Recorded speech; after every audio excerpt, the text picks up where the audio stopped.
अस्सलामुअलैकुम। सोचिए, आज से करीब 500 साल पहले का हिंदुस्तान। ऊंचे ऊंचे किले, रंग बिरंगे बाजार, ऊंट घोड़ों की चहल पहल और बादशाह के दरबारों में सियासत की बातें। लेकिन इस चमक दमक के पीछे एक बेचैनी छुपी थी। बादशाहत कमजोर हो चुकी थी, अमीर लोग आपस में लड़ रहे थे और मुल्क में बदलाव की हवा चल रही थी। यहीं से हमारी कहानी शुरू होती है कि मुगल भारत क्यों आए, कब आए और कैसे आए। ये कोई मामूली घटना नहीं थी, बल्कि ऐसा मोड़ था जिसने अगले 300 साल की हिंदुस्तानी तारीख की नींव रख दी।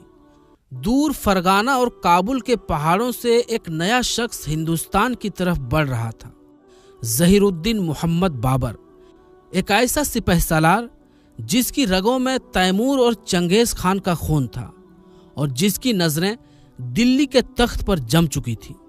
आने वाले हिस्सों में हम जानेंगे कि बाबर क्यों निकला, कब हिंदुस्तान की सरहद पार की और कैसे एक जंग में उसने हालात पलट दिए, यहां तक कि दिल्ली का ताज उसके सिर पर आ गया।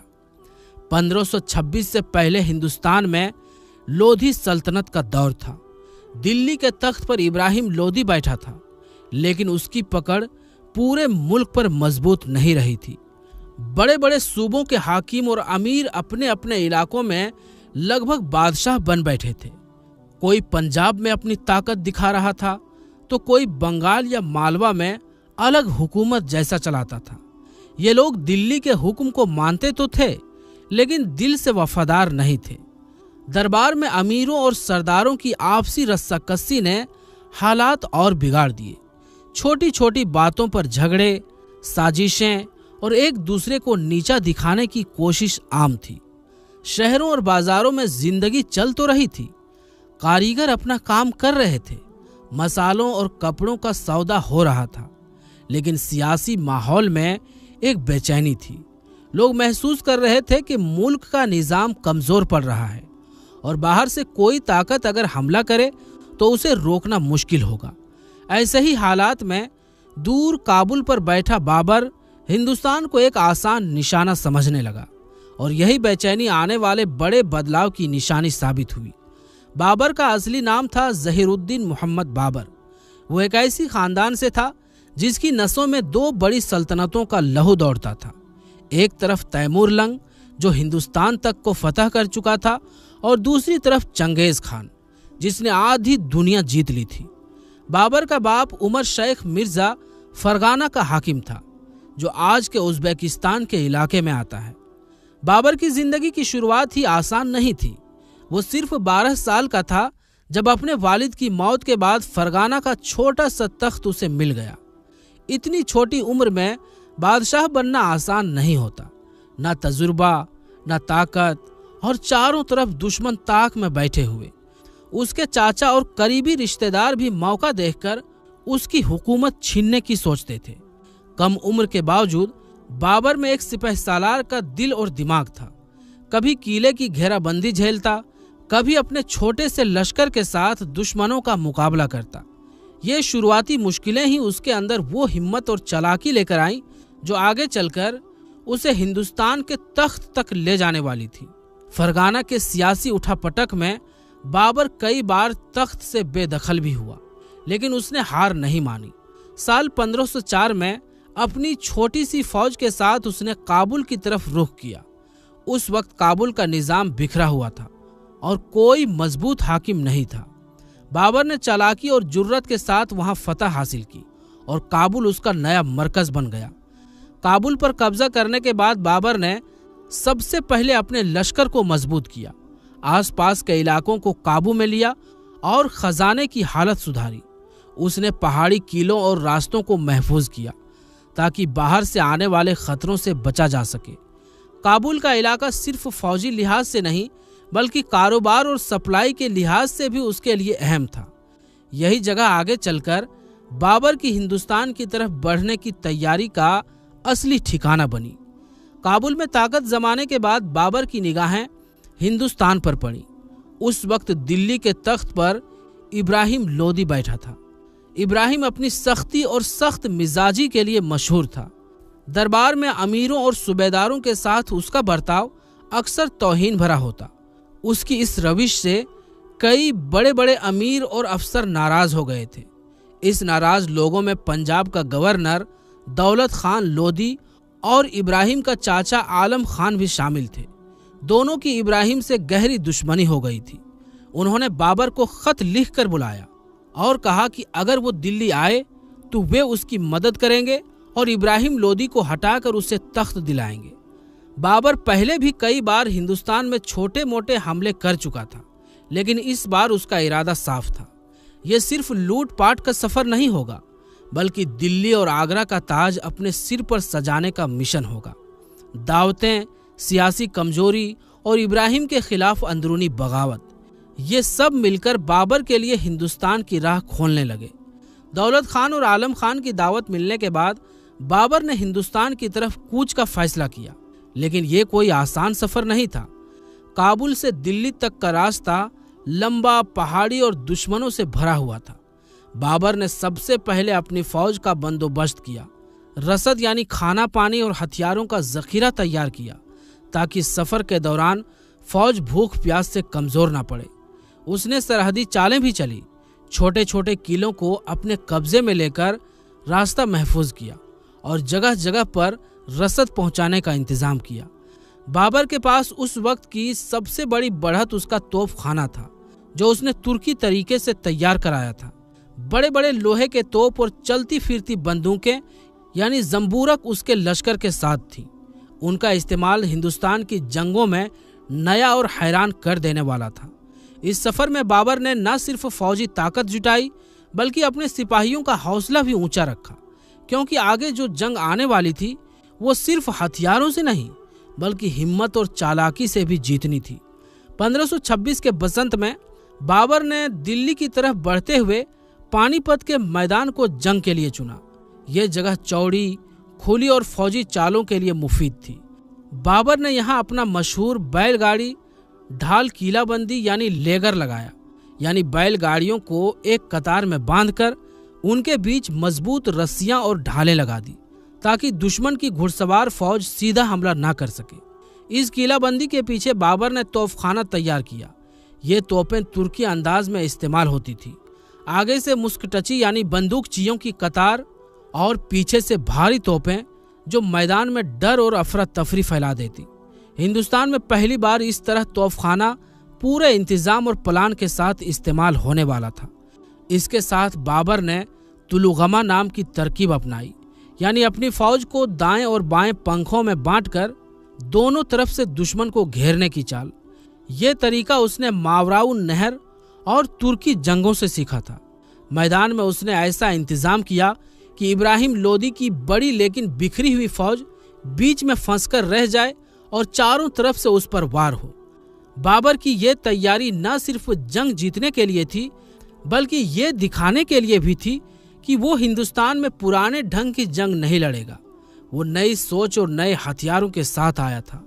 21 अप्रैल 1526 की सुबह पानीपत के मैदान में सूरज निकलते ही दोनों फौजें आमने सामने थीं। इब्राहिम लोदी के पास तकरीबन 1 लाख सिपाही और सैकड़ों जंगी हाथी थे, जबकि बाबर की फौज संख्या में कम थी, लेकिन अनुशासन और चालों में कहीं आगे। जैसे ही जंग का बिगुल बजा, इब्राहिम लोदी की फौज ने हाथियों को आगे बढ़ाया, लेकिन बाबर के तोपखाने की गड़गड़ाहट और घना धुआं देखकर हाथी बौखला गए। कई हाथी अपने ही सिपाहियों की तरफ भाग पड़े, जिससे लोदी की पहली कतारों में अफरा तफरी मच गई। उस वक्त बाबर ने अपनी मशहूर तुलुगमा चाल चलाई। दाएं और बाएं किनारों से तेज रफ्तार घुड़सवारों ने धावा बोला और बीच में उस्ताद अली कुली के तोपखाने और मुस्तफा रूमी के मुस्कटची यानी गनर लगातार गोलियां बरसाते रहे। बाबर की गाड़ियों की मजबूत किलाबंदी यानी अरबा तबर चंगी ने बीच का मोर्चा थामे रखा। लोदी की फौज, जो पहले ही कमजोर पड़ चुकी थी, पीछे हटने लगी और आखिरकार मैदान छोड़ दिया। दोपहर तक इब्राहिम लोदी खुद भी जंग में मारा गया। उसके गिरते ही लोदी सल्तनत का झंडा जमीन पर आ गया और बाबर ने फतह का ऐलान कर दिया। यह सिर्फ एक जंग की जीत नहीं थी, यह हिंदुस्तान की सियासत में एक नए दौर की शुरुआत थी, जिसमें बाबर का नाम हमेशा के लिए दर्ज हो गया। पानीपत की फतह के बाद बाबर सीधा दिल्ली और फिर आगरा पहुंचा। दिल्ली के तख्त पर बैठते ही उसने सबसे पहले मुल्क के इंतजाम को संभालने का काम शुरू किया। खजाने की हालत देखी, फौज को दुरुस्त किया और उन अमीरों को इनाम दिया जिन्होंने जंग में वफादारी दिखाई थी। उन्होंने नए सूबेदार और काजी तैनात किए ताकि हर इलाके में कानून और इंसाफ का अमल हो सके। बाजारों में फिर से रौनक लौटने लगी। व्यापारी, दस्तकारी और आम लोग धीरे धीरे इस नए दौर को अपनाने लगे। बाबर को पता था कि सिर्फ जंग जीतना काफी नहीं, बल्कि मुल्क को स्थिर करना असली काम है। इसलिए उसने फौज के साथ साथ शहरों की अमानत और सुरक्षा पर भी ध्यान दिया ताकि दिल्ली और आगरा में लोग चैन की सांस ले सके। पानीपत की फतह ने पूरे हिंदुस्तान का सियासी नक्शा बदल दिया।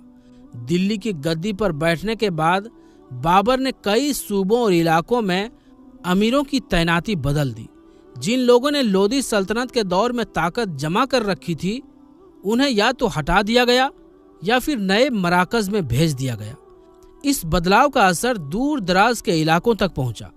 कई पुराने सूबेदार और नवाब या तो बाबर के साथ वफादार बन गए या फिर उन्होंने बगावत की कोशिश की, मगर बाबर की फौजी ताकत और सख्त इंतजाम के सामने ज्यादातर बगावतें दबा दी गई। हिंदुस्तान के सियासी नक्शे पर यह एक अचानक और बड़ा मोड़ था।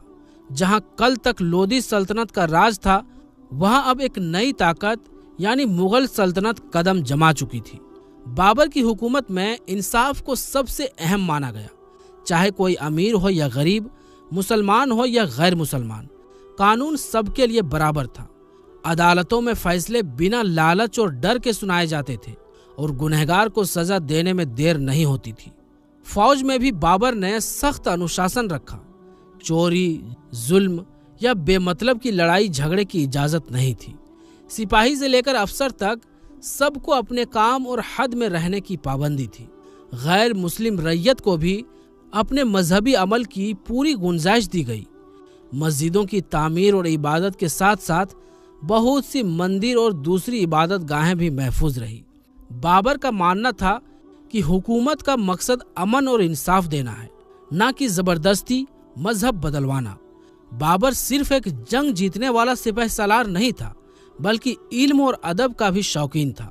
उसने अपनी जिंदगी के तजुर्बे, जंगों के किस्से और सफर की बातें अपनी मशहूर किताब बाबर नामा में लिखी। यह किताब उस जमाने की जिंदगी, कल्चर और सोच को साफ साफ दिखाती है। उसे शेर व शायरी का भी शौक था। फारसी और तुर्की जबान में अच्छे अच्छे अशार कहता था और अदबी महफिलों में हिस्सा लेता था। बाबर को बाग बनाने का बहुत शौक था। जहां भी ठहरता वहां फूल, पौधे, पानी की नहरें और तालाब जरूर बनवाता। उसके बनाए बाग बाद में मुगल बागों की पहचान बन गए। पानी, हरियाली और खूबसूरती से उसका ये लगाव दिखाता था कि वो सिर्फ जंग का माहिर नहीं था, बल्कि नफासत पसंद और खूबसूरत चीजों को चाहने वाला इंसान भी था। बाबर ने सिर्फ 4 साल हिंदुस्तान पर हुकूमत की, लेकिन इन 4 सालों में उसने एक ऐसी सल्तनत की बुनियाद रख दी जो 300 साल तक कायम रही। पानीपत की फतह के बाद उसने दिल्ली और आगरा को अपना मरकज बनाया, फौज को मजबूत किया और मुल्क में अमनो अमान कायम किया। 1528 में अयोध्या के रामकोट किले में उसने बाबरी मस्जिद तामीर करवाई, जो उसकी फारसी अंदाज की मजबूत और खूबसूरत इमारत थी। इसके अलावा उसने कई बाग और पानी की नहरें बनवाई, जिनसे मुगल बागबानी का अंदाज हिंदुस्तान में आया। 26 दिसंबर 1530 को बाबर का इंतकाल आगरा में हुआ। अपनी वसीयत में उसने हुक्म दिया कि तख्त उसका बेटा हुमायूं संभाले।